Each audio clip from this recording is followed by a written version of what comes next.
ते झालं ते आम्हाला माहिती आहे लगेच रिझल्ट मिळत नाही, पण आज जी जनरेशन आहे फार त्यांच्यासाठी काय सांगाल तुम्ही?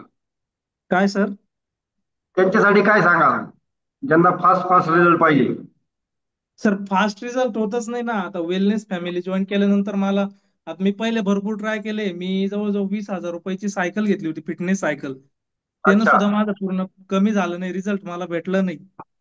त्यानंतर मला जितेश सर भेटले. जितेश सरांची आणि माझी कमीत कमी 2-3 महिन्यानंतर गाठ झाली सर. त्यांना बघितल्यानंतर मीच आश्चर्यचकित होऊन गेलो. मग त्यांना म्हटलं मला पण करायचंय सर हे. अरे वा, बघा आणि 30 दिवसामध्ये 7 किलो वजन कमी झालं. हो सर. Amazing amazing. बघा, खूप साऱ्या गोष्टी आपण ट्राय करत असतो हो. आणि बऱ्याचदा प्रयत्नांना यश येत नाही आणि येणार पण नसतं कारण गुरु नसतो. हो गुरु सर. होत नाही. तर जोवर गुरु आपल्या आयुष्यात येत नाही तोपर्यंत कशालाच यश येत नाही. खूप हो महत्वाचं. सर. आपले जे गुरु आहेत, वेलनेस कोच आहेत, त्यांनी जे सांगितलंय ते फक्त शांतपणे निमूटपणे ऐकायचंय. 100% रिझल्ट तुम्हाला मिळणार आहेत.